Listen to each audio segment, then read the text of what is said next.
I'm not even sure I can sleep tonight though. Equitas clutched her chest. This one is too heavy to keep. My heart is pounding like ogene.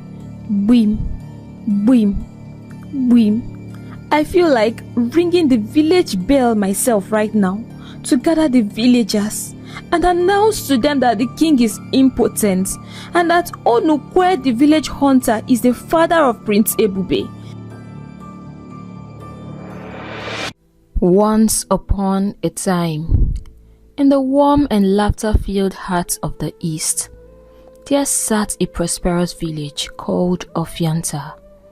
A village so blessed that even the sun smiled longer when it passed by. Ofianta was a place where yam bands overflowed, where rivers sparkled with more fish than water, and where the market women sang while selling food so cheap that you would even wonder if they were doing charity. Life was sweet and everyone was happy. But that was before the storm came.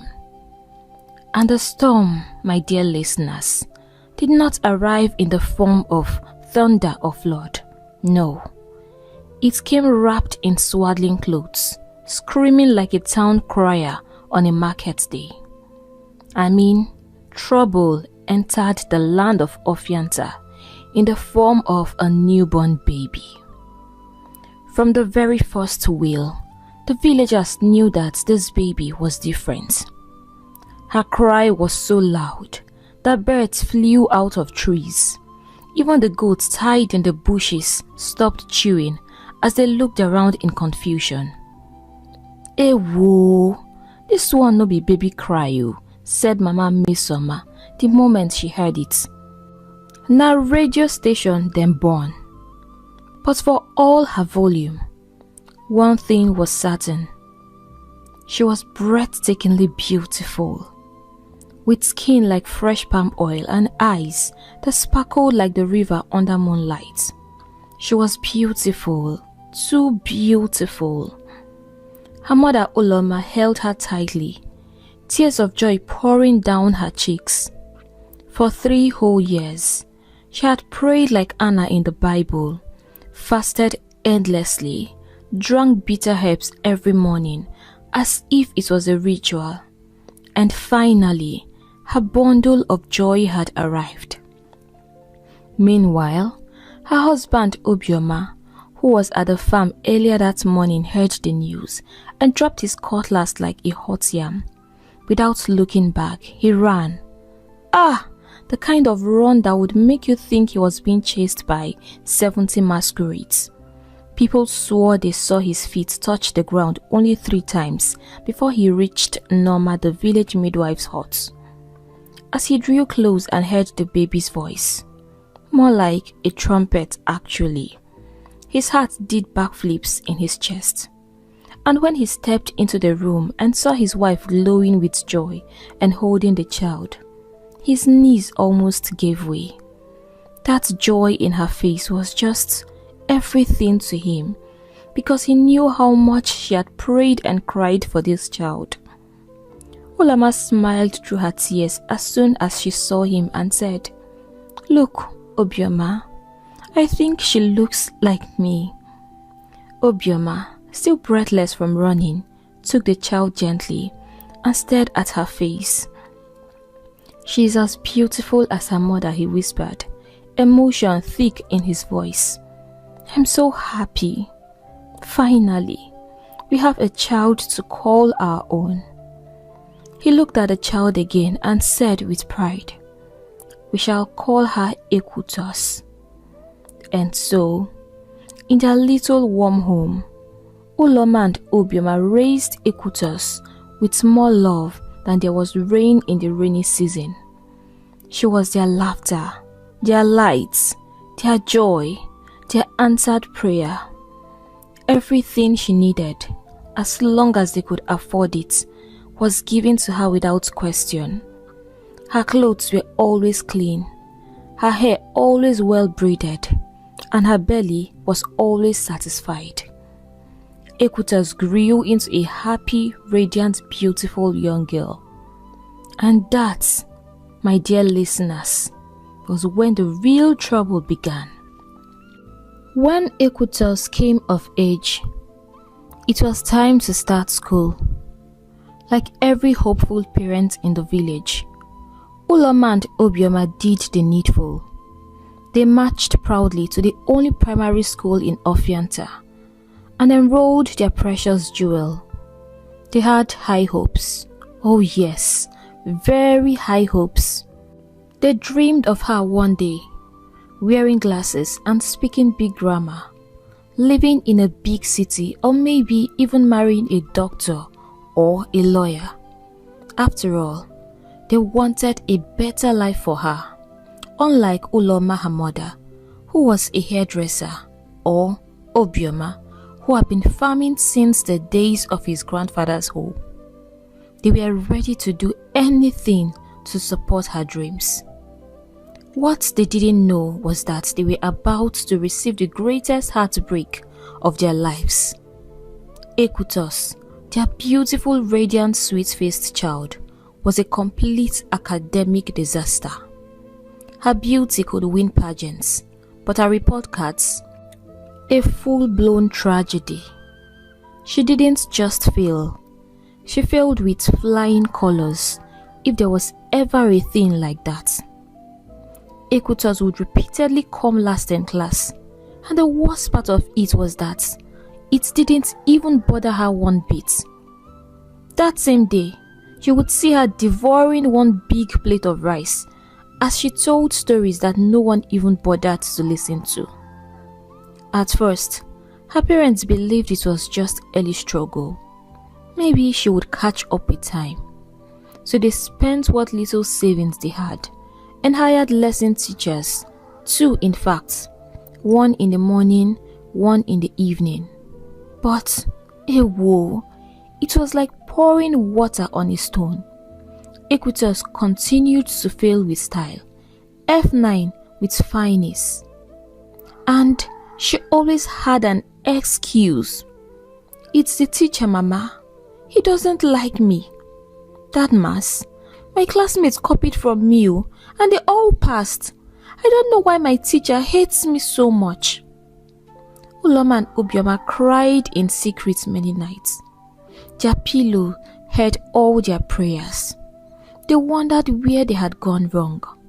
They weren't rich, but they had given her love and care and all the support she needed. In fact, they had really tried their best raising Equitos to be a good child. But Equitos, all she cared about was food, sleep, and gossip. She would wake up whenever her spirit allowed her, eat until her belly sang, then roam the village like a news reporter on patrol, her voice louder than a town crier with a megaphone. Even the village bell feared Equitos. Still, Obioma and Uloma held on to hope. She's still a child, they would whisper to themselves, even when she was already taller than the compound gate. She will grow up and change, they would say, to console their hearts because, at least, all they could do at this point was to hope. But as the years passed, and Equitos blossomed into a fine young woman, she didn't change. Oh, she got worse. Not only did she become more irresponsible, she also found her special God-given talents, gossip.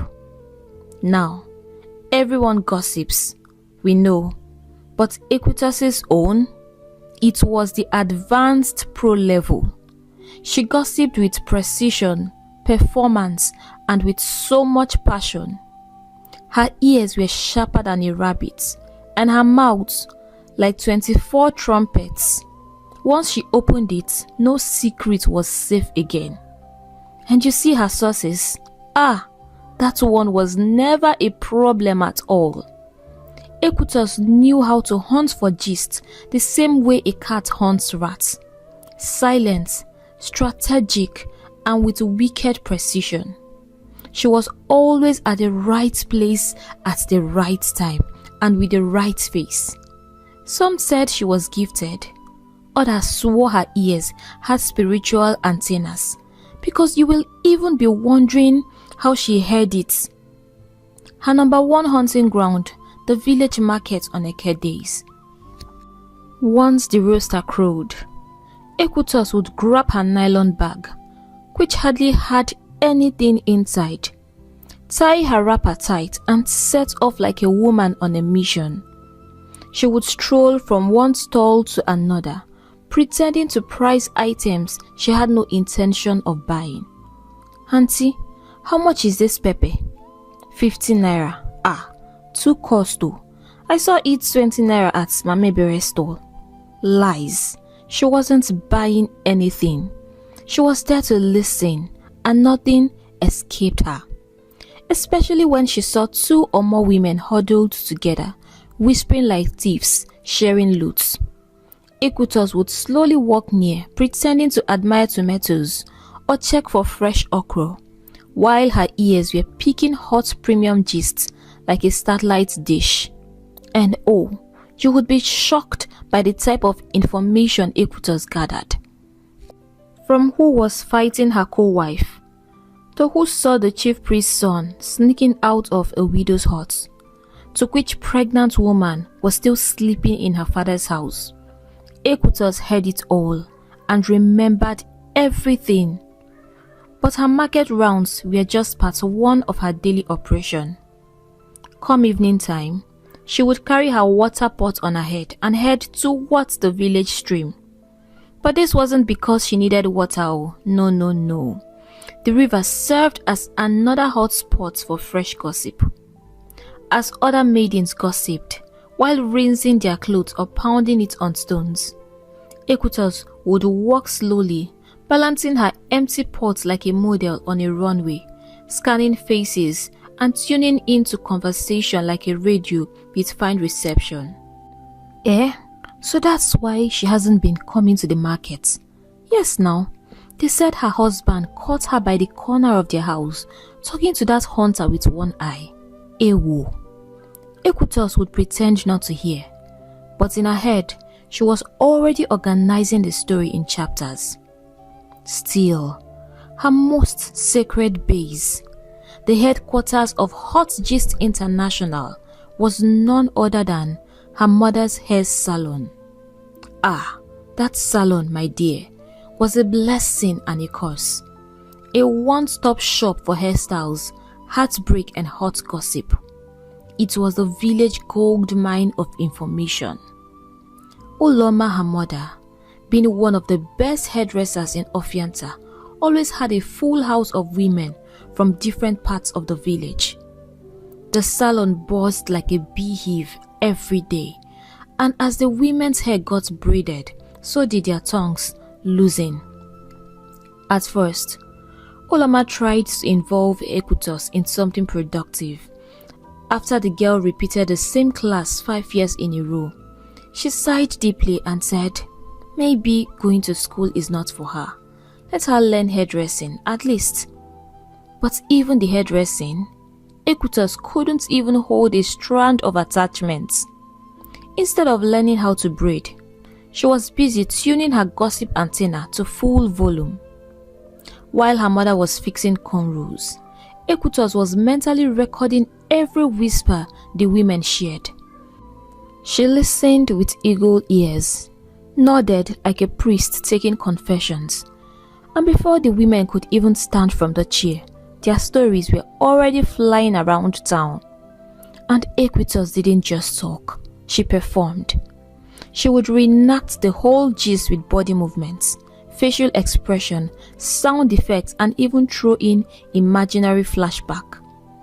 People said if there was ever an Academy Award for gossip, Equitus would win it year after year, back to back, without campaign. She was no longer just a girl. She was the village radio, the human newspaper, the gossip queen of Ofianta. But as with every overflowing pot, one day it must spill. Equitus' mouth began to bring wahala, very big wahala. She was no longer just spreading harmless market rumors, no. She started poking her nose into sacred family secrets, breaking homes and destroying friendships. Her favorite line whenever anyone warned her was simple: "It's not gossip, it's called public awareness. I'm doing this village a favor and you all should be thankful." One bright morning, Equitas was at it again. She strolled into the village market with her usual swagger, nylon bag in hand, pretending she wanted to buy tomatoes. But her ears, they were wide open like satellite dishes, fully tuned and ready to pick up premium signal. As she walked from stall to stall, her attention was suddenly drawn to two women whispering by the corner. It was Mama Emeka and her loud-mouthed friend, Nelo. And from the way they leaned close and looked around suspiciously, Equitas knew that hot gist was loading. "You don't mean it. This is unbelievable," Nelo gasped in shock. "So you mean Mama Chuka sleeps with that palm wine tapper Okeke?" Mama Emeka nodded aggressively. "Hey, abomination. Tofiakwa. Her fine husband is no longer enough for her. I caught them red-handed behind my farm, in the bush, and this is not even the first time." "Wonders shall never end," Equitas whispered to herself, her eyes wide with wicked delight. She snapped her fingers dramatically and slipped away like a trained spy. Her heart was pounding with excitement as she hurried off. "Her husband must hear this," she whispered. "How can Mama Chuka do this? That poor man deserves the truth." As she walked home, she could barely keep the joy off her face. "But who should I tell first?" she asked, smiling to herself like a child with stolen meat. The moment she stepped into their compound, Uloma was already standing at the front of the hut with her arms folded like a soldier. "Equitas, where did you go this early morning?" Uloma asked, voice rising. But Equitas clapped her hands together dramatically, ignoring the question. "Mama, you won't believe what is happening in this small village." Uloma blinked in confusion. "What are you talking about?" "Mama Chuka is sleeping with Okeke the palm wine tapper," she announced proudly, her voice flying louder than the village bell. Uloma jumped. "Hey, Tofiakwa, where did you hear that one?" Mama Emeka caught them red-handed inside her farm. "That woman is so shameless. Mama, she's so shameless." Uloma dropped her hand on her head as she stared at Equitas with fear in her eyes. "So, this is what you have achieved this morning, Equitas.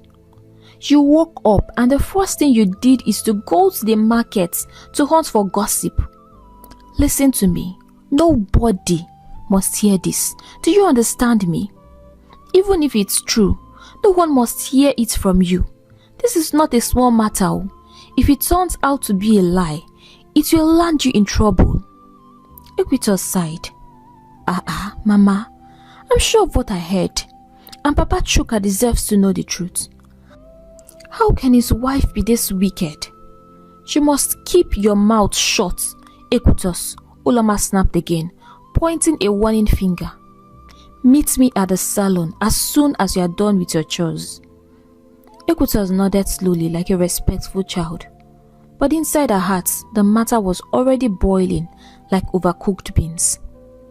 The moment her mother left for the salon, Equitas grabbed a piece of old wrapper and made her way to the edge of the village, where Papa Chuka had a small tailoring shop. She walked in with a cheerful smile. "Good afternoon, Papa Chuka. I came to stitch my mother's wrapper." Papa Chuka smiled back, collected the material and began to examine it. Just then, Equitas cleared her throat. Papa Chuka, does your wife have any business with Okeke the palm wine tapper? Like, does she want to learn how to tap wine?" "Wine kwa?" Papa Chuka burst into laughter. "It's a taboo for a woman to tap wine in this village. And with how fat my wife is, can she even climb a tree?" Equitas joined in the laughter, slapping her knee. I thought as much, oh. For a while, silence filled the room as Papa Chuka focused on his sewing. But suddenly he raised his head and gave her a long look. But why did you ask? Did anything happen? Equitas bit her lower lip. This one is not easy to say at all, oh. It's not a small thing, and I don't want to be the one to destroy your home. My mother even warned me. Papa Chuka frowned. To tell me what? Equitas, talk to me if there's something you know. She leaned forward dramatically. I've told you. It's not from my mouth that you will hear that Okeke is sleeping with your wife in Mama Emeka's farm. Papa Chuka froze. What? What did you just say? Okeke is sleeping with my wife? Equitas gasped. Hey, you heard it? I didn't even know when it slipped out though. I thought I was still saying it in my mind. Before Papa Chuka could press further, Equitas snatched the wrapper from the table and dashed out of the shop like lightning. Her mission was complete. She had finally removed the burning truth from her chest. By now, she was sure Papa Chuka would be running home like a madman. And just as expected, that was how Papa Chuka's marriage scattered like firewood in a storm. But did Equitas stop there? No. In fact, she was just beginning. One sunny afternoon, Equitas was inside her mother's salon, pretending to sweep the floor. But truthfully, she was sweeping with one hand and eavesdropping with both ears. In one corner of the shop, two maidens sat waiting for their turn and whispering softly. Their voices were low, too low. But come on, this was Equitas we are talking about. Her ears were not ordinary, they had supernatural abilities. From the moment she noticed them whispering, her instincts jumped. Something was definitely cooking. I'm glad I took your advice, Amaka whispered. If not, I would have ended up disgraced in this village. As soon as I told Obiora I was tired of waiting and wanted to settle down in marriage, he proposed immediately. Her friend Ma leaned in proudly. See, I am very experienced in this field, and you know I will always have your back. Obiora loves you. Once you get married and he begins to sleep with you, he won't even know the child you are carrying isn't his. That fool Okafo can go and jump into the river for all I care. Let him watch you in shame as you walk down the aisle. That was all Equitas needed to hear. She abandoned the broom immediately and rushed outside, holding her waist like someone whose intestines were boiling. Hey! Wonders shall never end in this our small village, she shouted, turning in circles. Okafo got Amaka pregnant, and now she wants to pin it on Obiora. What kind of wickedness is this? Mbana, not on my watch. I must stop this evil marriage. She began pacing furiously. Who should I tell now? I can't tell Mama. Where can I find Obiora? This kind of hot information cannot slip under my tongue. I need to get it out. Before evening came, Equitas had already gathered every detail she needed about Obiora's movements. She found out the exact footpaths he normally took while returning from his farm. And so, with determination burning in her chest, she tiptoed down the narrow bush paths and waited. Not long after, Obiora appeared, tired and dusty from farm work. Good evening, no, brother Obiora, Equitas greeted sweetly, flashing her widest smile. Equitas, what are you doing here? Obiora asked, looking surprised. I am waiting for my friend, she lied smoothly. Alright then, you two should be fast, it's getting dark, he replied, and began to walk past. But Equitas rushed beside him. I saw your wife today, oh. She came to make her hair in our salon and it came out beautifully. You have good eyes though. I heard you two are getting married in 2 days' time. Congratulations. Obiора's face lit up like a lantern. Thank you so much, Ekutus. That's very kind of you. You don't have to worry. I made sure to take very good care of her. You know, she was even throwing up and I got her some herbs. But she said she can't take just anything because she's pregnant. We had to use bitter cola instead. I hope it's a boy and I pray he looks like you. Obiora stopped dead in his tracks. What? What did you just say? Equitas blinked innocently. You don't want the villagers to know that Amaka is pregnant? I'm sorry, I didn't know it was a secret. You said Amaka is pregnant, he asked again, eyes wide with shock. Oh no, she gasped suddenly. I forgot you're Obiora. I'm so silly. It's Okafor that got her pregnant. Since you don't know, it's like she wants to pin the pregnancy on you. What are you saying? Obiora stammered, clearly shaking. Deep down, something about the story made sense because he had been wondering why Amaka suddenly became desperate to marry. I have to look for my friend, Ekuta said, and took off like a goat that remembered it hadn't eaten. Her job was done. She knew Obiora had received the message. That night, fire entered the air. Obiora didn't wait for the cock to crow.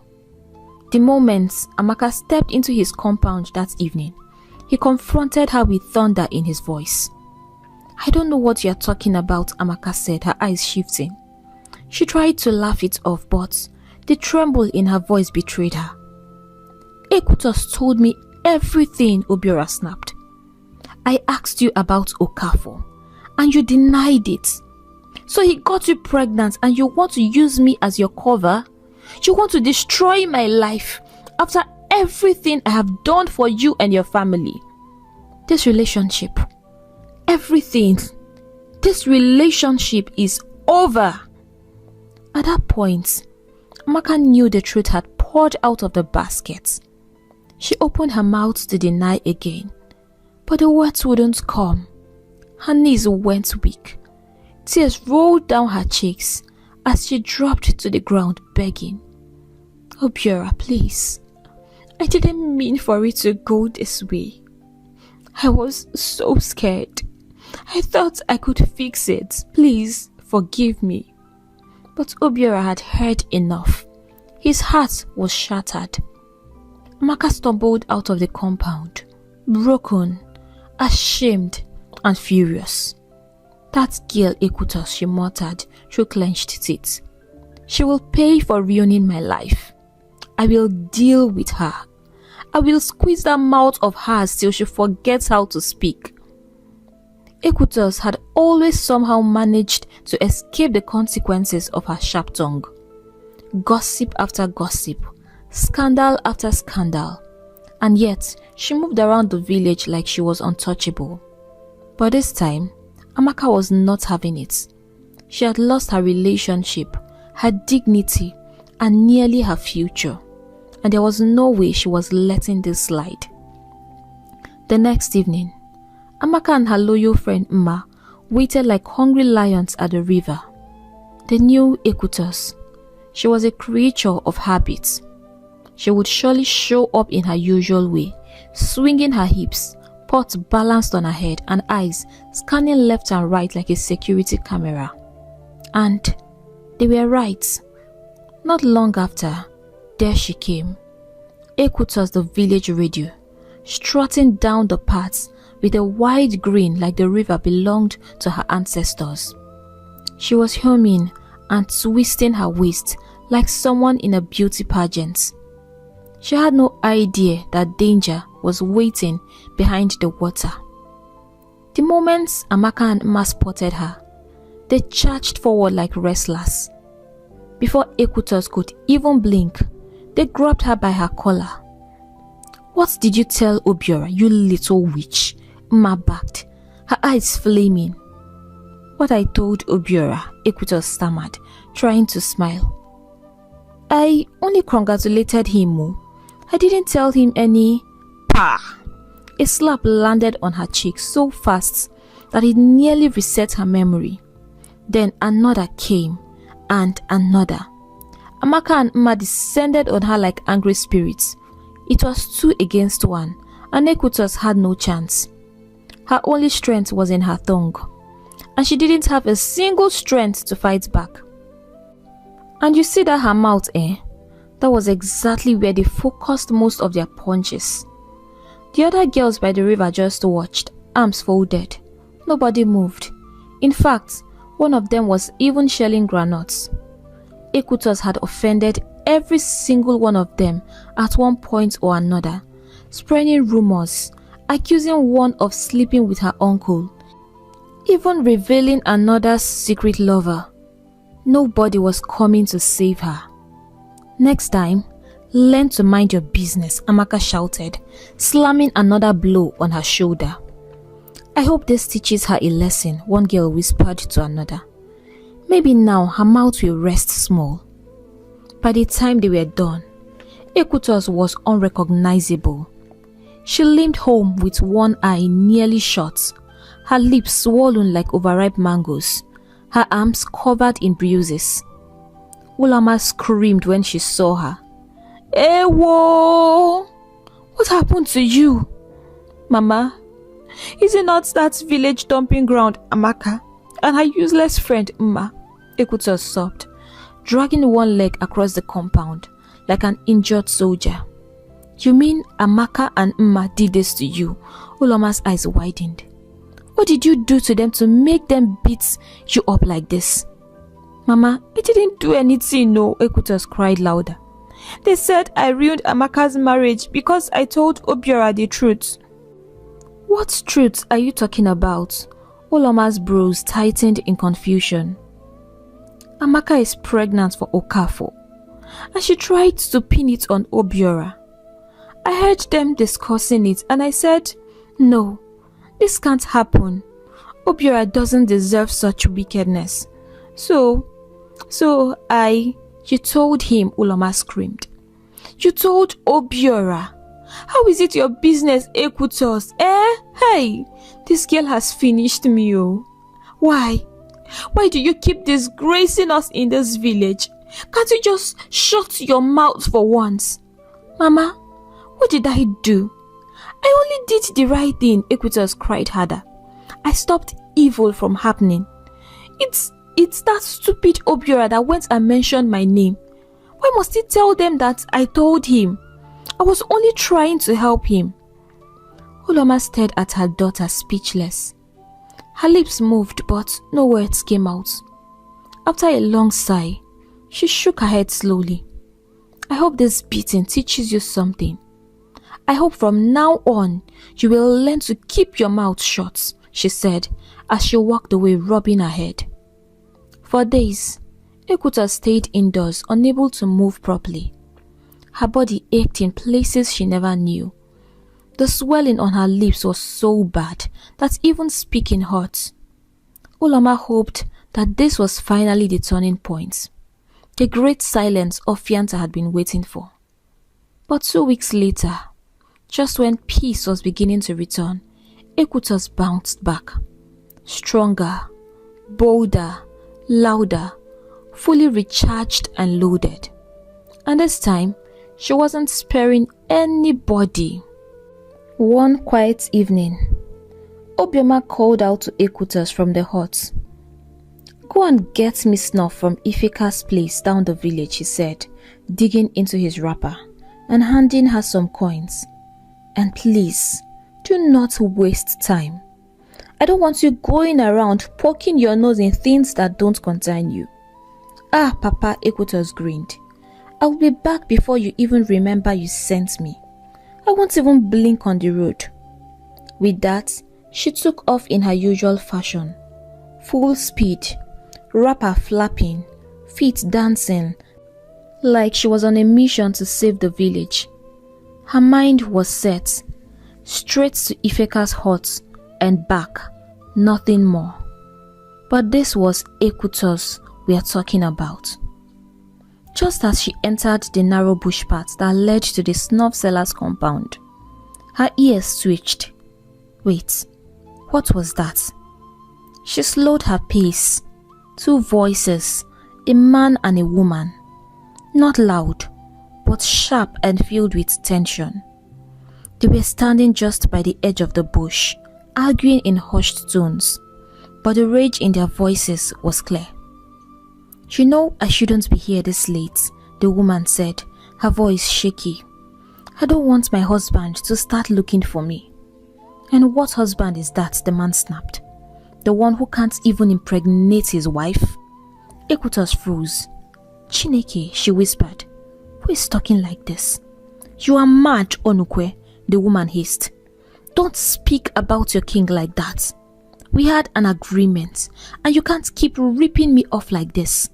Agreements? The man, now clearly Onukwe, scoffed. You should be thanking me for giving the king an heir. Or should I go ahead and tell the whole village that the prince is not the king's son? Onukwe, no. Please, the woman begged. You know this will destroy everything. The entire kingdom. What do you want me to do? I've given you all the money you've asked for all these years. What else do you want from me? Equator's heart started raising like a drum in a masquerade festival. By now the voices were familiar. She clutched her chest. Oh, my ears, she whispered in disbelief. It was the queen and Onukwe, one of the village hunters. They were the ones speaking. And from what she had just heard, the king was impotent and the prince wasn't even his own. This was no longer gossip. This was an earthquake disguised as a secret. Onukwe's voice suddenly rose again. I want 2 bags of gold coins. I want to take a new wife, and I need that money. Onukwe, what have I done to deserve this? The queen sobbed. Where do you expect me to get 2 bags of gold coins? What will I tell the king? I don't care. I don't even want to know. You have 2 weeks. 2 weeks, Onukwe thundered. Or I will shake this entire village with the truth. With that, he stormed off, leaving behind the sound of quiet sobs. Equator stood frozen behind a thick mango tree, one hand over her mouth, the other gripping her wrapper like it might fly away with the secret. Her ears were ringing, her knees were weak, her heart pounded so loud. She was surprised the queen didn't even hear it. Hey, abomination, she whispered under her breath. So the king is shooting sand, and the queen went to hunt for a baby in another man's forest. Hi! She snapped her fingers. Wonders shall never end in this Ofianta village. Her body shook with excitement. This was not the kind of news one just sits on. It was too hot, too juicy, too royal. But still she didn't move. Not yet. She waited quietly until she saw the queen finally step out from the shadows and walk away in shame. Only then did Equatus slowly step out, whispering, "This one will scatter the village, oh. Who should I tell first?" When Equatus finally returned home, night had already fallen. Obioma was pacing back and forth in front of the hut, his face tight with anger. "So, what took you so long, Equatus?" he barked the moment she stepped into the compound. Equatus dropped the snuff and threw her hands in the air. Papa, it's my calling, no, my ministry. Hi, this Ofianta is a small village, but the kind of things happening here, unbelievable." Uloma, who had been sitting on a stool by the fire, turned sharply. "Equatus, you've started again with this your baseless gossip. Can't you ever mind your business, eh? Business kwa. Equitas widened her eyes. Mama, have I ever opened my mouth and somebody came out to say I lied? Just tell me one person, just one. Everybody knows Equitas doesn't lie. I just say what I see and what I hear. She placed her hand on her chest dramatically. And it's not like I go about looking for trouble. I will just be on my own and hot gist will locate me.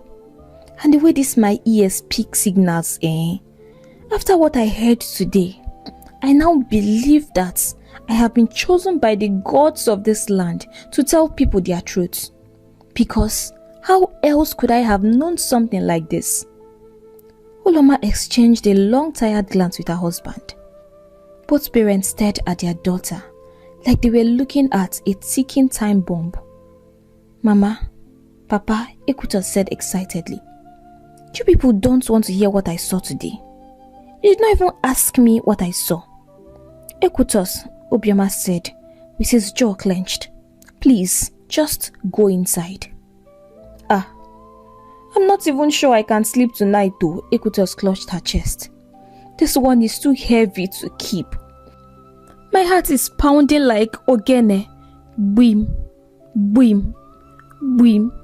I feel like ringing the village bell myself right now to gather the villagers and announce to them that the king is impotent and that Onukwe, the village hunter, is the father of Prince Ebube. Ta mechionugi, Obioma thundered, jumping to his feet. Shut up that mouth of yours. Equitas took a quick step back. Hey, Papa, why are you shouting? Don't you even want to know how I heard it? Uloma rushed over, panicking. Where did you hear that kind of thing from Equitas? Her voice was trembling, her hand on her chest. I overheard the queen and Onukweo, Equitas whispered, her eyes shining like a lantern. He was threatening her. Before she could finish, Uloma slapped her palm over her daughter's mouth. Come inside now, she hissed. Together, Uloma and Obioma dragged her quickly into the hut, like criminals smuggling contraband. Once inside, Obioma turned to her with a trembling voice. Equitas, he said slowly, you must never repeat this. Please, my daughter, this is not small gossip. If this news spread, it will destroy the palace, the entire kingdom, and they will trace it to us. We will be disgraced.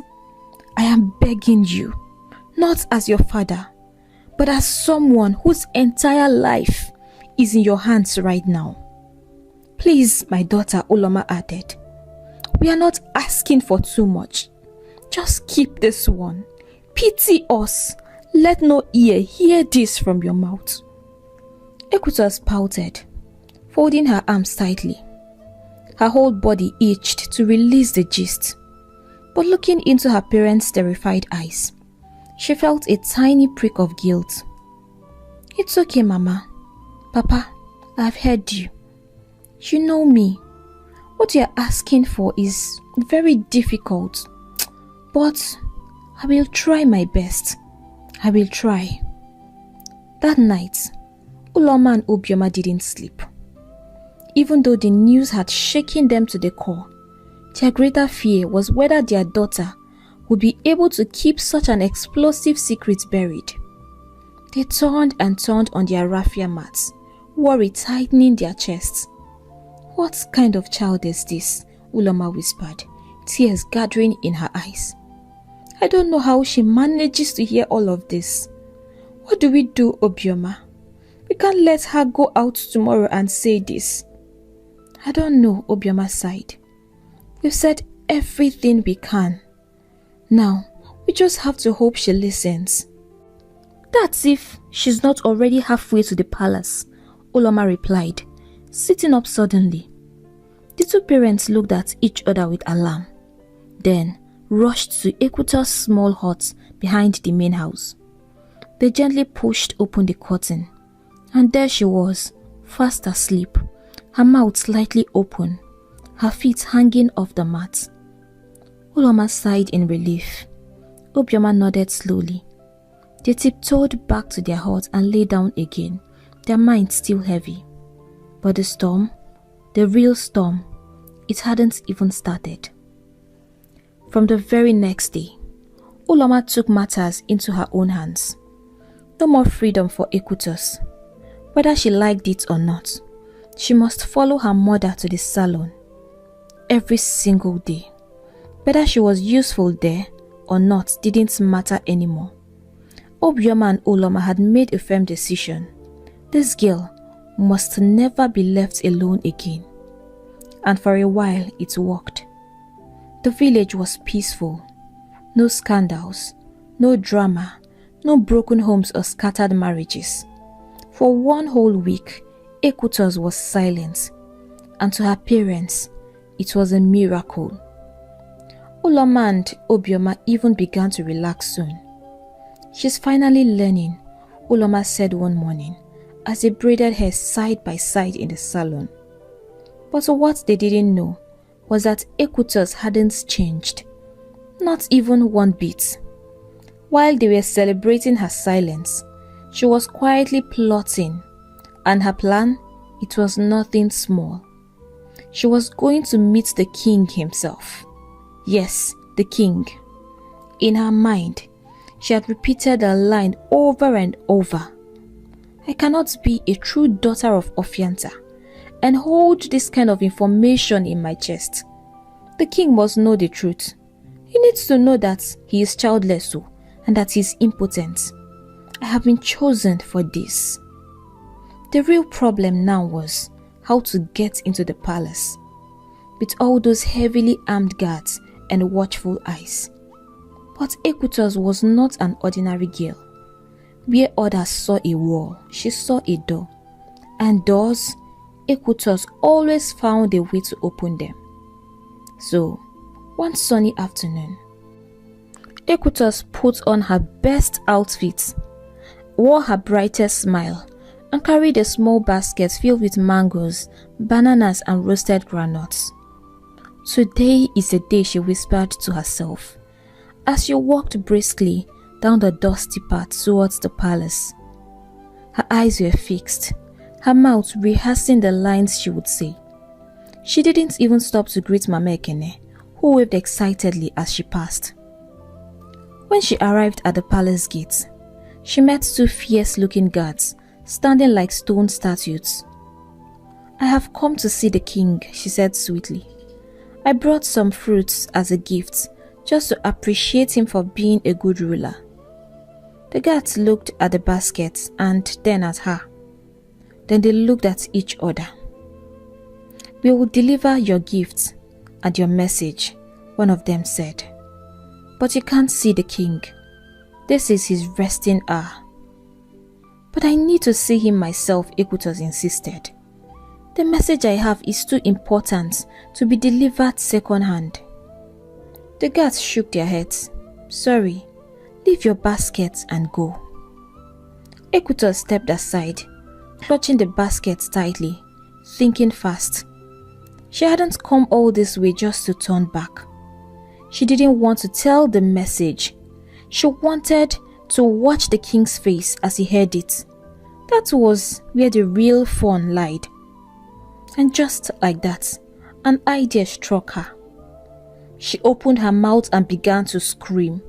Not just ordinary shouting, full drama like someone who had been beaten by a lion. "Let me see the king go! I came from far. I brought fruits, oh! Let me see the king myself, oh!"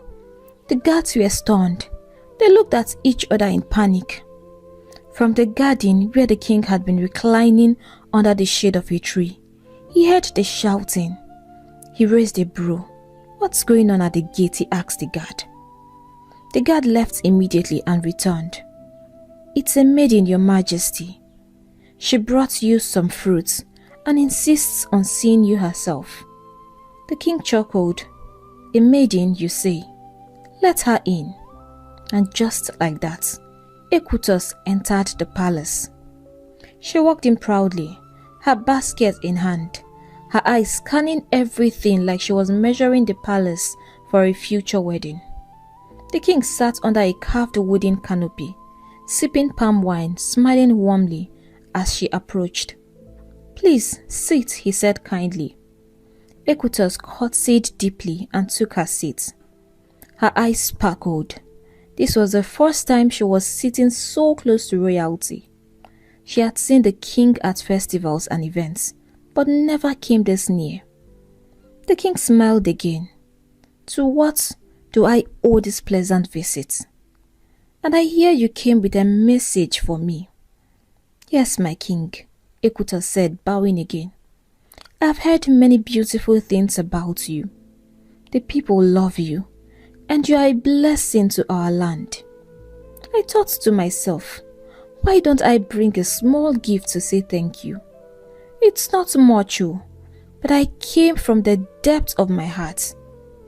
The king clapped lightly. "I'm impressed. Very impressed. I didn't know such a wise and thoughtful maiden existed in this kingdom. Tell me, whose daughter are you?" "My father is Obioma of the Ikuku clan," she replied proudly. "Ah, he must be very proud of you. Let's offer her kola." In minutes, Equitas was devouring roasted chicken and sipping sweet palm wine like a royal guest. She laughed politely, answered questions like a diplomat, and smiled like a bride on wine-carrying day. But in her mind, the real task was burning. She hadn't come for chicken and wine. She came for truth, or more specifically, to deliver the truth that will shake the entire kingdom. Now, seeing how kind the king is, most people would have quietly enjoyed his kindness and gone home grateful, but not Equitas. She had waited weeks for this moment, and now she finally found her entry point. "My king," she said, suddenly rising to her feet, "I will be going soon, but before I leave, I have one last gift for you." The king chuckled. "Aren't you full of surprises, beautiful one?" Equitas stretched her arms like a prophetess on the mountain. Then she burst into a song. Great king with crown upon your head, crown upon your head, a secret sleeps upon your bed. The hunter danced where he should not dance. The queen gave him a secret chance. He climbed her roof while the moon was dim, and now your son may look like him. Ekuto, should I speak or should I hush? Truth will burst like a ripened gourd. Should I hide or should I shout? Let the king hear what truth is about. I heard the whispers by the mango tree. The queen was weeping bitterly. Give me gold or the truth shall fly, the hunter said with a lion's cry. Ekuto, should I speak or should I hush? The prince wears royal shoes today, but whose feet walk in them, who can say? The king must know what the river knows, even truth like yam one day shows. Ekuto, should I speak or should I hush? Ekuto's great king with crown upon your head, crown upon your head, a secret sleeps upon your bed. The king must know what the river knows, even truth like yam one day shows. Ekuto, should I speak or should I hush? Ekutos, great king with crown upon your head.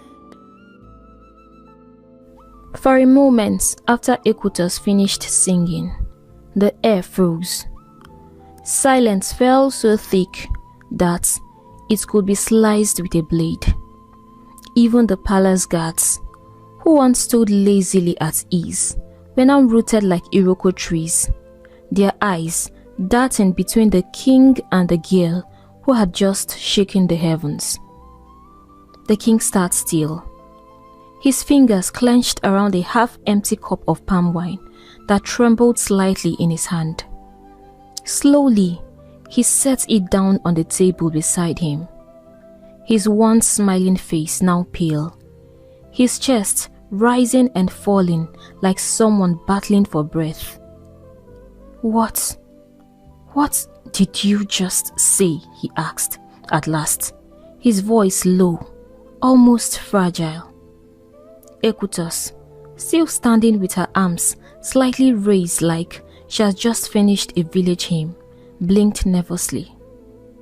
My king, it was only a song, a special song. I only brought you the truth. Please, I didn't mean to offend you." The king rose to his feet slowly, like a volcano about to erupt. "The truth," he muttered. "You call this truth?" Then his voice erupted like thunder, cracking through a dry sky. "Truth? You come here, sit in my palace, my sacred palace, with my roasted chicken in your belly and my wine dripping from your lips, and you stand there and tell me that I am not the father of my own son." He grabbed the edges of his wrapper and paced like a wounded lion, his chest puffed, his eyes wild. "My queen, my beloved wife, with a hunter, a mere bush hunter, who smells of wild grass and roasted lizard." He turned sharply and bellowed, "How dare you? How dare you walk into my presence with lies in your mouth?" "My king," Ekuta stammered, her hands shaking now. "Please, I beg you. I am only telling you what I heard. I swear on my mother's hairline, I didn't lie. Not one word was added." The king slammed his fist down on the throne. The stool beside it wobbled and fell with a loud thud. If this is true," he said through gritted teeth, "then I have raised another man's child in my palace, under my roof, for 20 years. He threw his head back and screamed, "No! No! How dare she bring a stranger's blood into my royal hairline? How dare she crown another man's seed, Prince of Ophianta?" Suddenly, he turned and pointed at Ekutos, his fingers shaking. "You, how did you hear this? Who sent you? Who are you working for?" "My king," Ekutos said, trembling, "I was walking to buy snuff for my father when I heard them, the king and Onukwe, by the mango tree near the bush path. She was crying, and he was threatening to tell the whole village if she didn't give him 2 bags of gold coins. I only wanted you to know the truth. I even heard that you are impotent." The king stumbled back 3 steps. then dropped into his throne heavily. His hands held his head as though it weighed more than his crown. The queen, the prince, Ebube, my son, he whispered in agony. But then his face darkened. He shot up and turned to the guards beside him, his voice thunderous again. Bring me the queen, now! It didn't take long. Moments later, the queen was ushered into the palace garden. She walked in slowly, her eyes searching the king's face for understanding. But what she saw was rage, raw, violent rage, ready to erupt. His fists were clenched, his lips trembled, his jaw tightened. He stared at her like she was poison in human form. How dare you, he hissed. How dare you plant the seed of another man in my palace? The queen's hands shook. What are you talking about, my king? Who is the father of Ebube? The king roared. Who did you lay with? Tell me. Tell me now. The queen dropped to her knees. Her mouth opened, but no words came out. Then the tears flowed, heavy and fast. I am sorry, my king, she whispered. I never meant to hurt you. I never thought the truth would. I am sorry, please forgive me. The king staggered back, his face twisted in horror. No, this can't be true, no.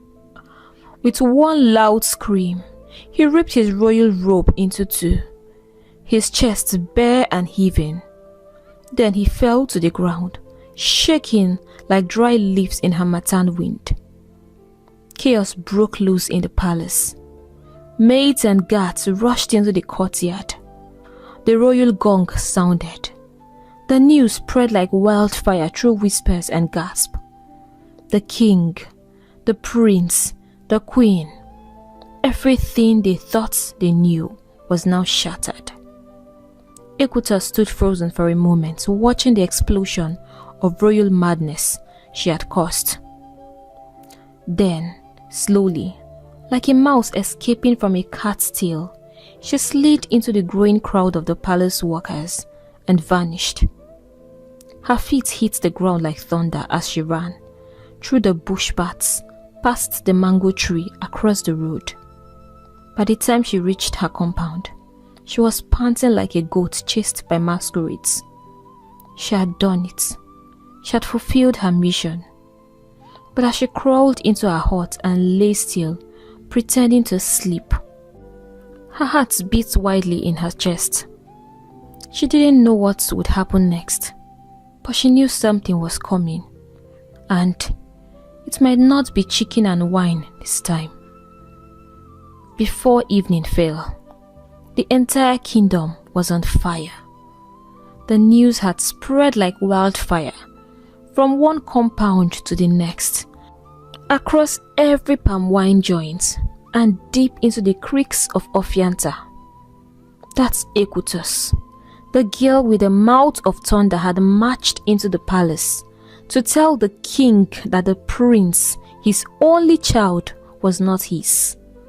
The kingdom was torn apart. Some focused their energy on blaming and cursing the queen, whispering about her betrayal, while also wondering if the king was truly impotent or if it was all just village gossip. But the larger crowd, they rained curses upon Equatus like rainfall in planting season. That girl is an evil child. Ever since she was born, she has been causing wahala in this kingdom. She must have borrowed her tongue from the devil himself. Mothers spat on the ground when they mentioned her name. Fathers warned their daughters not to associate with that cursed gossip who destroyed a whole kingdom with her lips. Meanwhile, in the marketplace, Olama could feel the heat. The whispers followed her like a shadow. The glances were sharp enough to slice yam. Some women didn't even pretend. They stood up from her salon and walked out, shaking their heads in disgust. "Chai," Uloma muttered, as she watched yet another customer storm off. "This girl has finished me. This girl has finished me." Without wasting another minute, she packed up, threw a wrapper over her shoulder and stormed home in shame. She met Obioma just outside the compound. "Did you hear what's flying all over the village?" she asked, eyes wild. "That's exactly why I ran back," Obioma replied. "Ah, this girl has ruined us. What did we ever do to deserve this kind of child, Uloma? Hey!" Uloma began pacing like a mad woman, hands on her head. The shame, the disgrace, the way the villagers looked at her as she passed, some with pity, others with pure hatred. It was unbearable. Tears poured from her eyes. "Ekutos! Ekutos!" Obioma roared, his voice shaking the compound. "Where is that demon in human form?" From the back of the hut, Ekuta stretched like someone waking from a sweet afternoon nap. She strolled lazily to the front of the compound.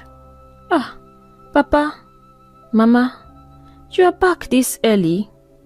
That was all Uloma needed to hear. "May the gods strike that mouth of yours, Ekutos," she screamed, her voice cracking with pain.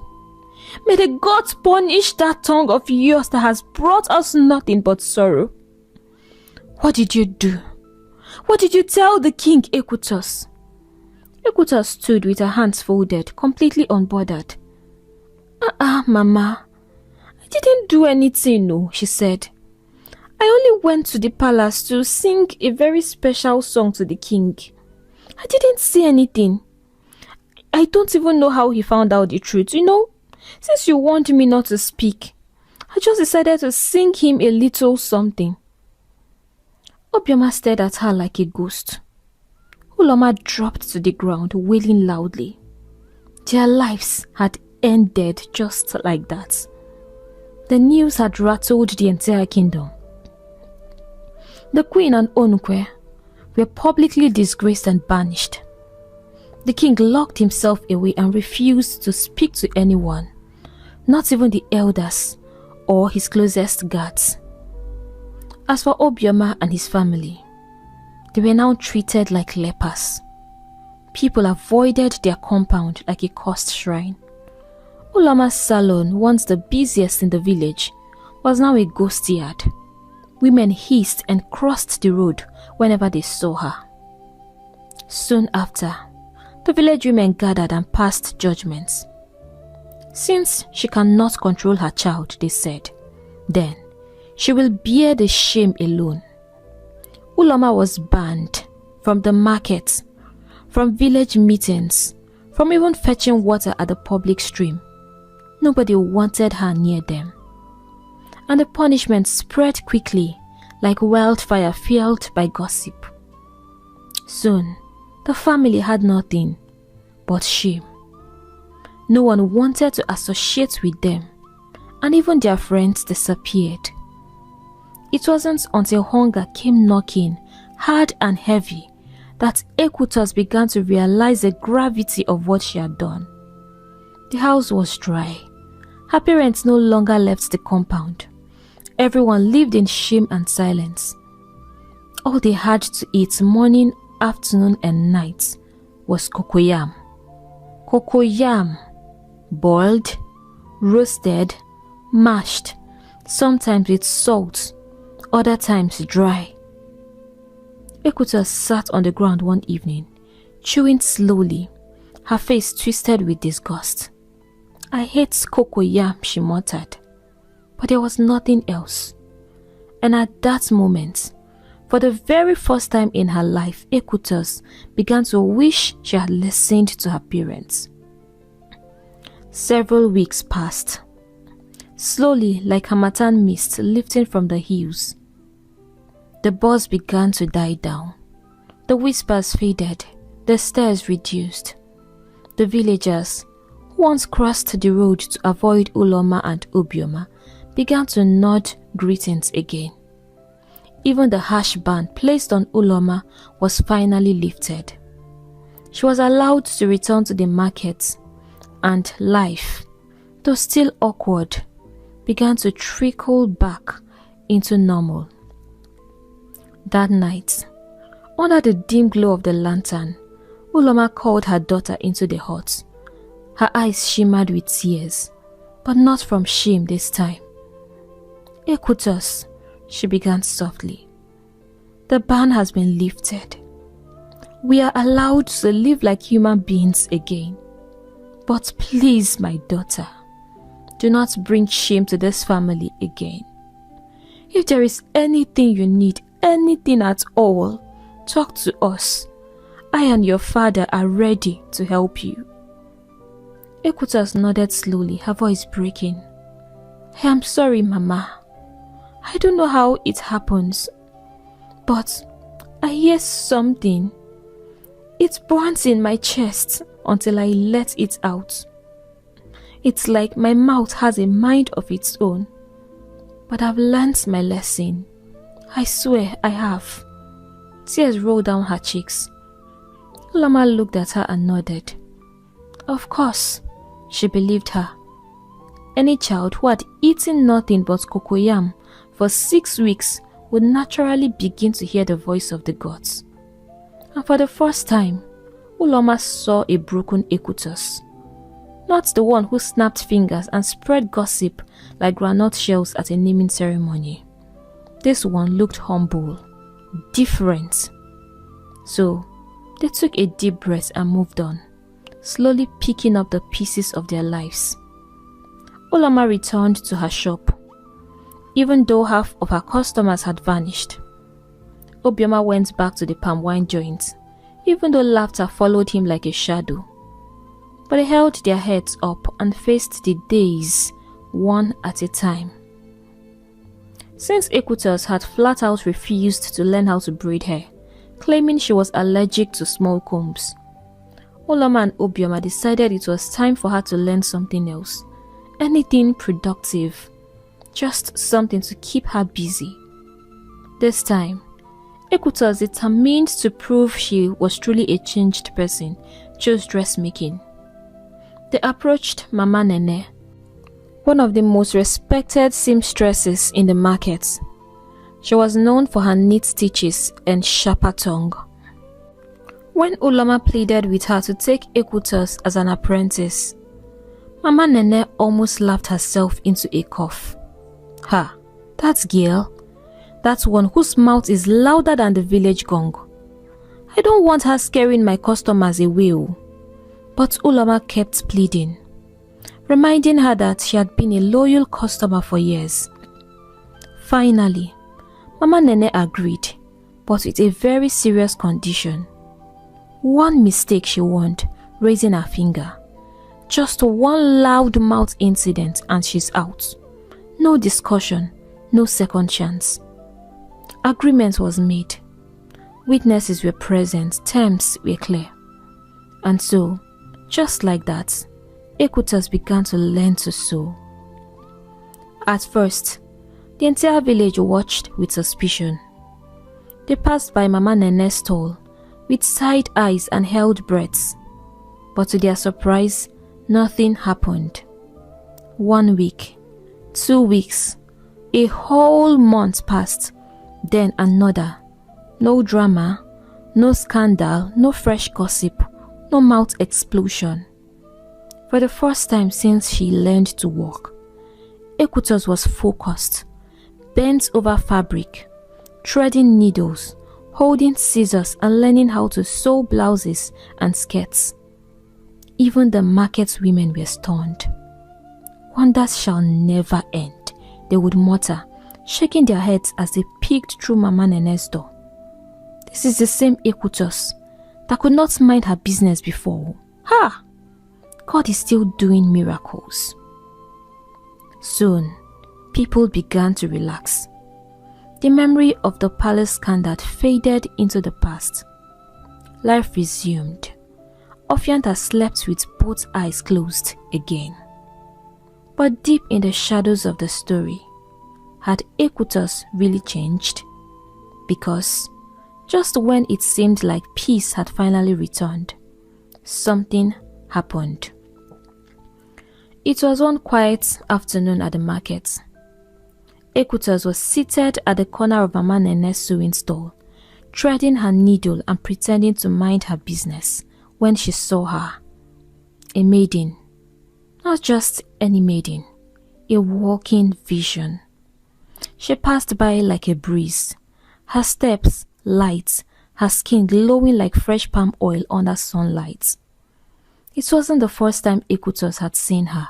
In fact, she had caught a glimpse of her once before, but today, the girl walked directly past the stall, and something about her presence itched Equitas' spirit. Who is this one? She muttered under her breath, squinting slightly. This face doesn't belong to Ofianta. I have never seen her before. She watched the maiden glide across the market square, like a princess without a crown. No dust touched her clothes. Even the sun seemed to shine more gently on her. And before long, the entire village was talking about her.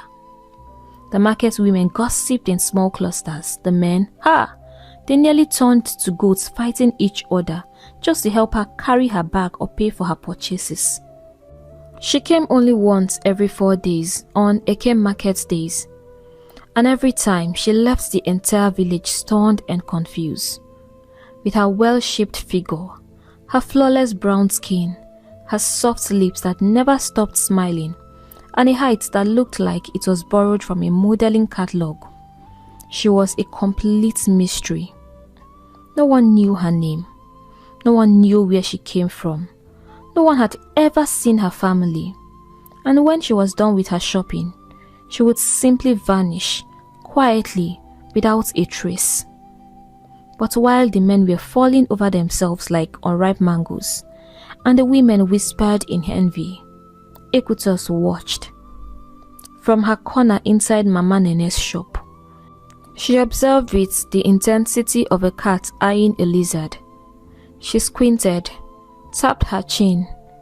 She started calculating. Something wasn't adding up. No stranger comes to Eke Market from another village, she reasoned to herself. The next kingdom is almost 6 hours away on foot. Who would travel that far every 4 days just to buy fresh pepper and okra? Her eyes narrowed even more. That means she lives in this village, she concluded. But where and who are her people? Why has no one seen her compound? And who braids her hair? Ah, yes, the hair. Equitas noticed something peculiar. Every time this maiden came to the market, she had a freshly braided hairstyle, long and flawless, like she had a personal hairstylist living in her backyard. Yet, when Equitas started asking around, no salon in Ofianta had ever touched her head. Not Mama Chi, not Mama Uchechi, not even her own mother. When Equitas casually asked at the river one evening, one hairdresser snapped, "That's Maiden. I have never laid hands on her head before, and I'm beginning to believe she braids her hair in her dream." Equitas said to herself later that night as she paced in her room, her hands on her waist. Something is not right. That maiden is hiding something, and I, Equitas, must find out what it is. In that moment, all her promises, all her pledges to change, all her weeks of silence and rebranding, gone. With her nose flaring and her eyes wide with suspicion, Equitas switched fully into detective mode. This wasn't just gist. This was a mission. And she, the self-appointed Minister of Village Affairs, was going to find out who this maiden really was. The next Eke market day, Equitas pulled a fast one. Clutching her belly, she groaned and rolled on the mat. "Mama, I am not feeling fine. My head is turning, my spirit is shaking. My bones are weak. I can't go to the shop today. Uloma sighed, completely unaware of the drama brewing in her daughter's mind. Okay, oh, rest well. I'm not roaming about Ekutos. God forbid, she replied, stretching dramatically. You will I go in this condition? Besides, I am changed. But the moment Uloma's footsteps faded, Ekutos leaped up like a soldier on a mission. She had already marked the path where the mystery maiden usually emerged from and had sharpened her plan like a hunter's knife. She tiptoed through the bush and found a spot near a thick shrub, where she crouched low, hidden like a spy. The goal was simple: follow the girl home and finally unmask her identity. But dear reader, fate had other plans. The next time Ekutos opened her eyes, it was night, pitch black night. Mosquitoes were humming war songs in her ears and feasting on her cheeks. The maiden gone, the market closed, the sky dark. Chimo, she yelped, slapping her neck. She has passed. Ha! She has gone. Me? Slept off. Me, Ekutos. Hey! What kind of disgrace is this? She picked herself up with shame weighing her legs and trudged home with a swollen face, itchy skin and zero gist to offer. But giving up was not in Ekutos' blood. The next decade day, before the cock even sneezed, she was out. This time, she climbed a strong tree close to the path, her eyes wide like a night owl as she waited for the maiden. As the sun hit high in the sky, she saw her walking through that lonely path with an empty basket. Obviously, she was heading to the market. What baffled Ekutos the most was that no one lived on that side of the village where she usually came out from. She would wait patiently until she saw her return. She tried everything possible to keep herself awake. She sang, made noise, jumped from one branch to another. When she got tired, she just relaxed in one position, waiting patiently. She was almost giving up when she heard footsteps. She looked with shock, and it was her, the mysterious maiden, tall, graceful, carrying her basket of market things, floating like a feather on the wind. Ekutos held her breath. The maiden walked past, completely unaware that the village CCTV camera was watching her from the branches above.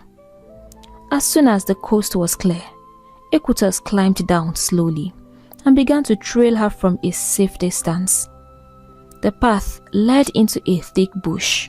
No houses, no farms, no sign of human life. After about 15 minutes, they reached an old udara tree, tall, wide and glowing faintly under the evening sun. Ekutos ducked behind tall grass, her heart pounding like a drum. The maiden stood before the tree and began to sing.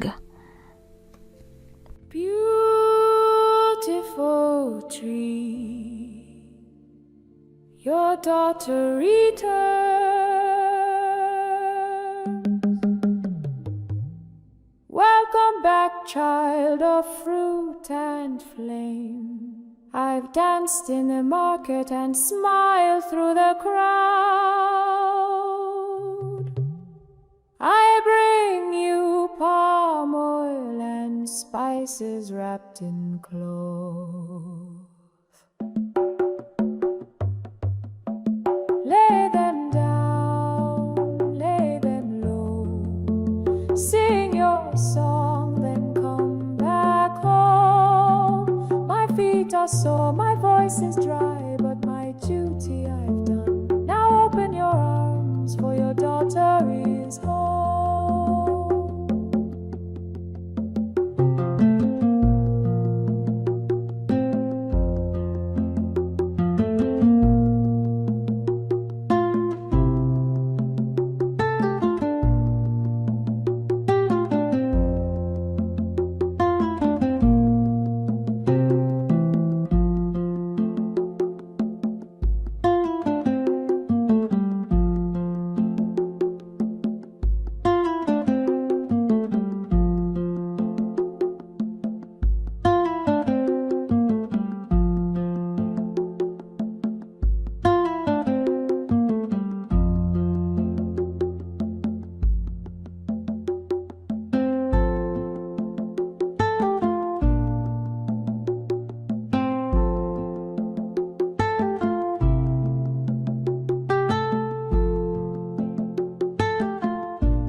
After singing and dancing for a while, then it happened. The Udara tree opened. Like a door made of wind and magic, it parted, and the maiden vanished into it. Just like that, vanished. Equitas froze. Not a blink, not a breath. She stood rooted to the stump of a cut tree, her mouth wide open, eyes bulging. "Chimo!" she finally screamed, then took off running. She didn't look left, she didn't look right. She ran like thunder was chasing her. Her slippers even fell off, but she didn't care. By the time she stumbled into her hut, she was sweating, panting, and near tears. She collapsed on her mat, her chest bouncing like drum beats. What did I just see? She stared at the wall, unable to blink. So, that maiden is a spirit, a tree daughter, a market dancer from the spirit realm. Hey! She sat up quickly, gripping her head. My eyes have seen abomination. I have eaten roasted yam with groundnut oil in peace, oh. And still, this is how the world wants to repay me. Who will believe me? Who can I tell this to? But then she paused. Her brain, that same brain that had landed her in trouble many times, started turning. She scratched her chin slowly. But wait though, how does she come out of the tree? How does she plait her hair? Where does she cook her food? This gist is not yet complete though. She nodded to herself. I must return to that place. I must dig deeper. I must find the full story and tell the people of Ofianta who this maiden truly is. This is not gossip, this is revelation. And with that, she finally laid back on her mat, her eyes wide open, as the soft sound of distant drums beat faintly in her ears, drifting all the way from the Udara tree. The next Eke market day, Equitas was up before the first cock crowed. She didn't even wait for dawn to fully stretch its fingers across the sky. This time, she didn't bother with lies or excuses. She tiptoed out of the compound like a thief, her heart beating like a drum inside her chest. She was going to the Udara tree, and this time she was going to wait. She wanted to see everything. She was ready. Her mission, complete gist, from the start to the finish. No fragments, no half-baked story. Even when the bush mosquitoes came out with their full battalion, humming like flying witches and dancing around her ears, Equitas remained planted by the bush like a stubborn yam. Her face was scratched, her eyes were red, but her resolve stronger than palm kernel oil. Then it started. She had been there for over an hour when the sound of distant flutes and deep drums floated into the air. Who is beating drum by this time? She whispered, peeking through the tall grasses. The sound grew louder, and then with a sudden whoosh, the Udara tree split open again, and there she was, the maiden. By this time, her hair was loose, long and wild like silk in the wind. She stepped out of the tree barefoot, and her lips moved to a melody that sent chills down Equitas' spine.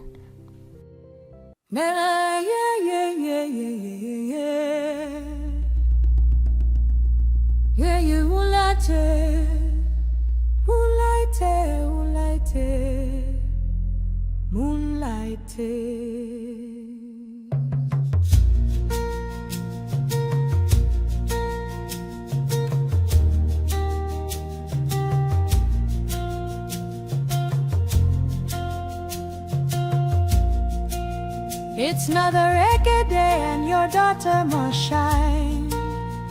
with braided hair and beads that glow like stars. Dress her with silk, give her charm and vine, adorn her beauty for men to lose their mind. O tree of magic, prepare me well, with golden wrappers and a secret spell. Let me dazzle the market once again, for I'm your daughter, not of moonlight tale.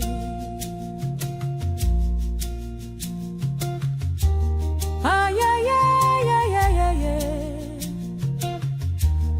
Yeah, yeah, moonlight tale, moonlight tale, moonlight tale. Oh, yeah, yeah, yeah, yeah, yeah, yeah. Yeah, yeah, moonlight tale, yeah, moonlight tale, moonlight tale. Yeah, la la la la la, yeah, la la. Yeah, la la la la la, la la la. Yeah, yeah, moonlight tale, yeah, moonlight tale, moonlight tale.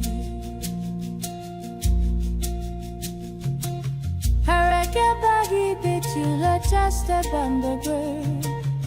Beating to crush a switch a blata bamba soul. But you be down me, no man by stone for it. You be mooting alone batting for child. You be born in a long land lace. Now there's slowly loving in this place, and they're selling your falling like a blaze. But you be meeting alone batting for trace. Yeah, yeah, yeah, yeah, yeah, yeah. Yeah, yeah, moonlight, yeah, moonlight, moonlight. Oh, yeah, yeah, yeah, yeah, yeah, yeah. Yeah, yeah, moonlight, yeah, moonlight, moonlight.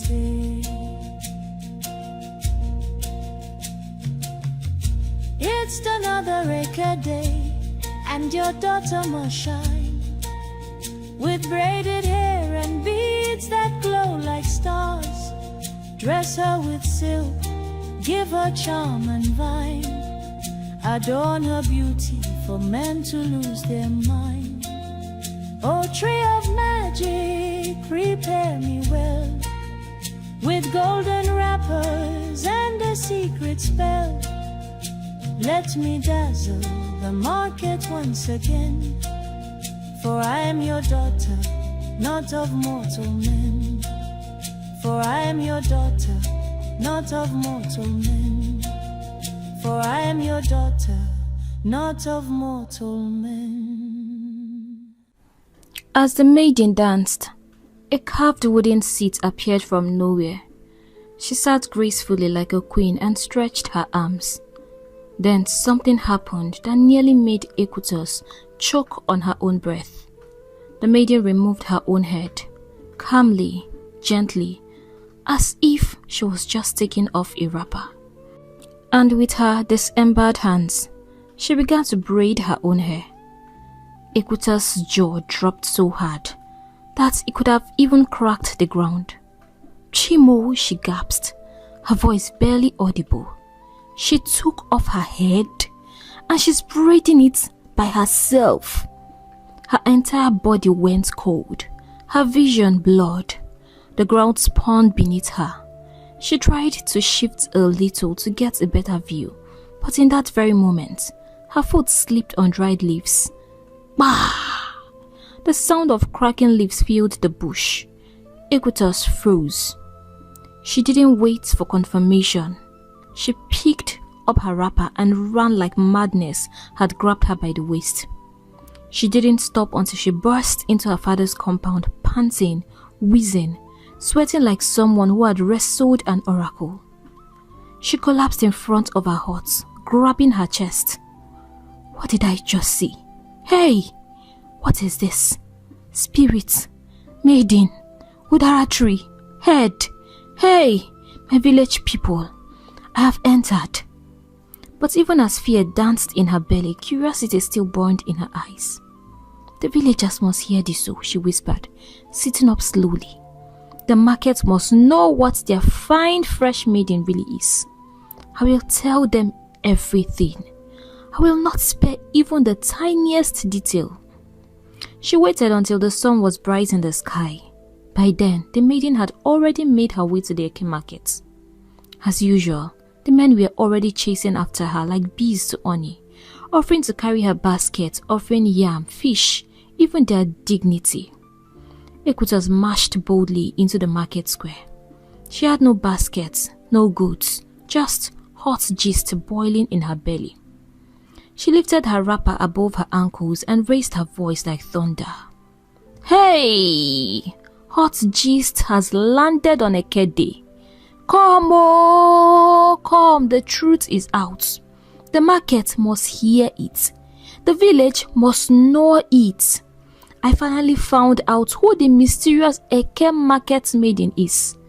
You wouldn't believe what I found out. People turned immediately. Isn't that Equitas again? Somebody whispered. But she has changed now, hasn't she? Another asked, eyebrows raised. Well, if it's about the strange maiden, let's hear it, an older woman said. This one don't look like ordinary market gist.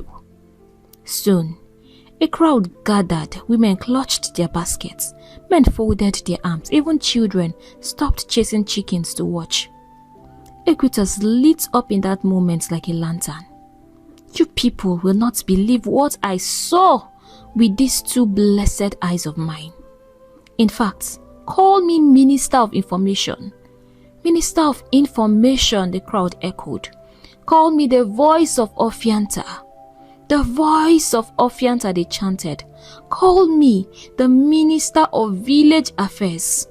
Minister of Village Affairs, they chanted. She smiled wide, her wrapper flapping as she twirled like a palm tree in the wind. But just as she opened her mouth to begin the story, she saw her, the mysterious maiden, standing by the palm oil stall, looking straight at her. Their eyes locked, and in that moment, Equitas' tongue vanished. Not a word, not a sound. Her mouth moved like a dry fish, flapping in a bowl, but nothing came out. Talk now, someone shouted. Gist us! But Equitas only pointed, her eyes wide, her neck twisting slowly like a puppet losing strings. Suddenly, she fell to the ground. Her body twisted violently. Her wrapper scattered, and then whip sounds, invincible strokes. Boah! Tua! Tua! She was being flogged by spirits no one could see. Her body shook like cassava leaves in heavy rain as she screamed silently, her voice still missing. The villagers screamed and ran for their lives. Abomination! Spirit attack! Chai! This one is beyond us so. Equitas writhed on the ground, dust, tears and pain covering her. Her lips quivered, her eyes rolling. You see that thing she had been searching for a very long time. She finally found it. Uloma and Obioma ran like two mad dogs possessed by the same spirit the moment they heard what was happening at the village square. They abandoned everything and bolted. Their daughter was lying in the open, twisting and wailing even though no one could hear her. Bruises forming before their very eyes as invincible whips lashed her skin over and over again. They managed to carry her home, but the beatings didn't stop. Her body was swollen beyond recognition, her neck bent unnaturally backward, her tongue still missing, and her eyes wide with unspoken agony. Equitas looked like she had danced with the gods and lost. That night, Uloma sat beside her weeping. Obioma too paced the room helpless, whispering prayers to the gods, to their ancestors, to anybody who could hear. What did she do? They cry. Why such wicked torment? By the next morning, Uloma stayed to tend to their daughter while Obioma set out on a journey like no other. He climbed 7 mountains, crossed 7 rivers, journeyed through 7 haunted forests, and knocked on the doors of every known native doctor across the lands. But each one, after listening to his tale, looked at him and said the same thing. This one is bigger than me. Still, Obioma did not give up. 2 weeks passed. 2 whole weeks of unending torture. 2 weeks of torturous beatings, missing tongue, and sleepless nights. Whenever Ekutos closed her eyes to sleep, she would find herself tied to that udara tree, as different strange beings holding very long whips flogged her mercilessly as they shouted, "Will you learn to mind your business? Will you stop saying everything you see and hear?" Her cries meant nothing to them. The beatings continued. Finally, on the 21st day, Obioma found a powerful native doctor, an old grey-bearded seer known as Ataka, deep within the forest of Okpuruzo. The man listened silently, then nodded slowly. "Yes, I can help you, but you must wait till the next Eke day. That is the only day the spirit will speak, as the spirit offended is the spirit of the Eke day." 4 days, Obioma cried, "But she may not survive." "You don't have a choice," Ataka replied. "Let her spirit hold on." And so they waited. Finally, the day came and the truth was revealed. Ekutos had seen what mortal eyes should not see. And as if that was not enough, she wanted to divulge the secret of the spirits to the people. The spirits are very angry with her. And not only have they taken out her tongue, but they are torturing her, flogging her mercilessly every second with a whip of the spirits. Something has to be done. If not, they would kill her, Ataka said. A sacrifice has to be performed in the next Eke market day to appease the offended spirit. If the items are not ready by the next Eke, then you will have to wait until another Eke. You need to be fast. "I will get them ready," Obioma said, panting. The items were listed: 4 big goats, 20 tubers of yam, 7 white hens, a basket of udara. They were really expensive, but Obioma managed to get them all. He couldn't watch his daughter die. On the Eke day, the native doctor held Obioma's hand as he chanted some powerful incantations. They vanished and appeared at the udara tree with the offerings. There, Obioma saw the spirit molesting his daughter, who was tied to the udara tree. Broken, he went down on his knees with Ataka, the native doctor, as they began to plead with the spirit, who looked very angry.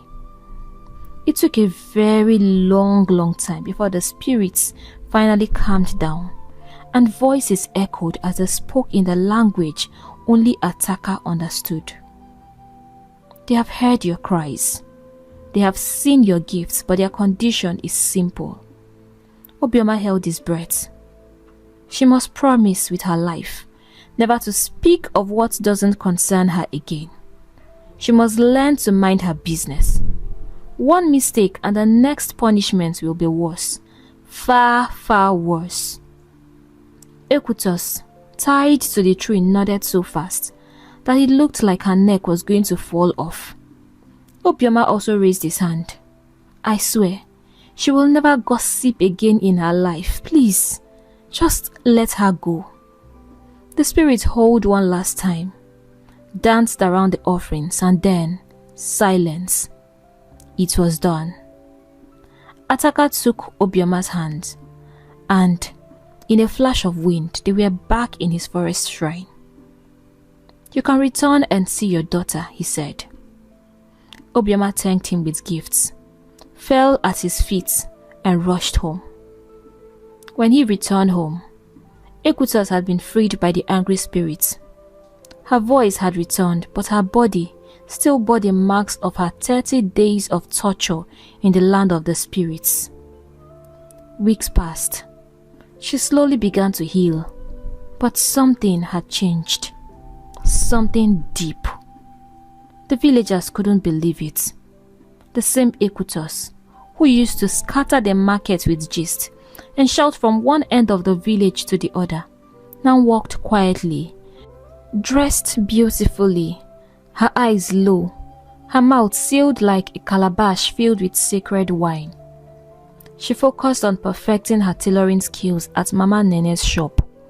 She learned fast. She worked hard. When she was not sewing, she was home cooking, sweeping, fetching water, helping her mother and minding her business. Not once did she say anything that didn't concern her. Even when she came across hot gist, real premium gist, Ekutos looked away and walked past like she hadn't heard a thing. Wonders shall never end, the villagers said. Even the gods must be shocked, some added. Obioma and Uloma couldn't stop smiling. Their joy was complete. They had been given back their daughter, by this time refined by fire.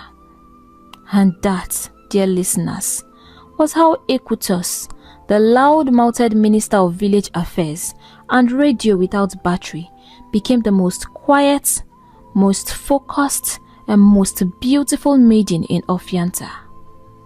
Peace finally returned to the village, and so did wisdom.